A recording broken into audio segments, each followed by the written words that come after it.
TDP జాతీయ ప్రధాన కార్యదర్శి నారా లోకేష్ పుట్టినరోజు సందర్భంగా పలువురు టీడీపీ నేతలు శుభాకాంక్షలు తెలిపారు. తాటికొండ నియోజకవర్గ నాయకులు పులిచిన్న వినూత్న రీతిలో లోకేష్ కు శుభాకాంక్షలు తెలియజేశారు. నారా లోకేష్ 100 అడుగుల భారీ కటౌట్ ను విజయవాడ నడిబొడ్డున కృష్ణానదిలో ఏర్పాటు చేసి శుభాకాంక్షలు తెలిపారు. దుర్గమ్మ ఆశీస్సులు లోకేష్ కు ఉండాలని నేతలు కోరుకున్నారు.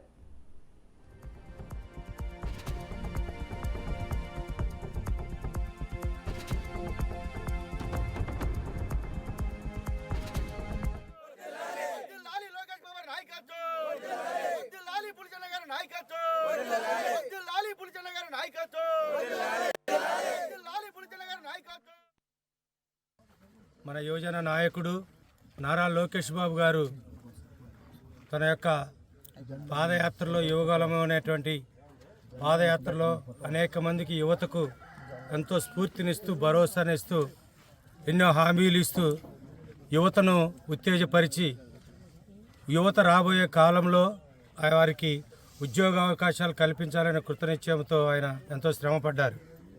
అలాంటి శ్రమపడ్డ నాయకుడికి మరి ఈరోజు శ్రీ పులిచిన్న గారు మరి కృతజ్ఞతాపూర్వకంగా లేదా ఉడతా భక్తిగా కృష్ణమ్మ ఒడిలో ఈ జన్మదినం జరిపించడం నిజంగా చాలా ఆశ్చర్యకరమైనటువంటిది, సంతోషకరమైనటువంటిదని ఈ యొక్క సందర్భంగా నేను తెలియజేస్తున్నాను. ముందుగా నారా లోకేష్ గారి జన్మదిన శుభాకాంక్షలు తెలియజేసుకుంటున్నాను. నారా లోకేష్ గారు రేపు 23వ తారీఖు పుట్టినరోజు. యువత మొత్తం కూడా ఆయన యువకాలంలో యువత మొత్తాన్ని కూడా భరోసా ఇచ్చుకుంటూ నేనున్నాను అని చెప్పేసి భరోసా ఇచ్చిన నాయకుడు నారా లోకేష్ గారు. నేనే ఉన్నాను, నేను ఒక యువతనే, నేను ఒక రైతు బిడ్డగా వచ్చాను. నేను అమరావతి ఉద్యమానికి ఎన్నో కష్టపడి రైతుల కోసం, రాష్ట్రం కోసం నేను కష్టపడ్డా. అప్పుడు ఆ టైంలో నా పైన కేసులు పెట్టారు, నా పైన వైసీపీ వాళ్ళు దాడి చేశారు.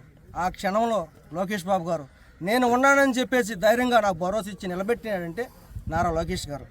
ఆయనకి ముంగలుగా నేను ఏంటంటే ముందుగా ఏదైనా సరే ఆయనకి నేను పుట్టినరోజు జన్మదిన శుభాకాంక్షలు తెలియపరచాలని ఈరోజు కృష్ణమ్మ ఒడిలో నారా లోకేష్ గారు జన్మదిన వేడుకలు చేయటం నేను చాలా సంతోషపడుతున్నాను. ఏంటంటే